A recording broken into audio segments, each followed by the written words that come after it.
Meaning of draft dodger. Draft dodger.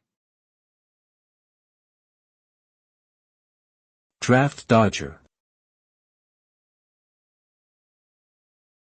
Draft dodger.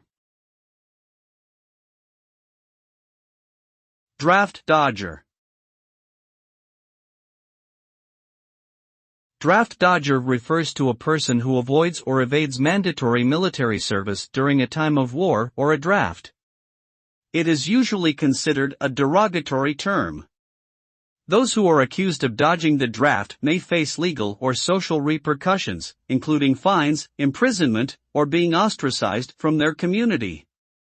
In some cases, they may also be prohibited from holding public office or engaging in certain professions.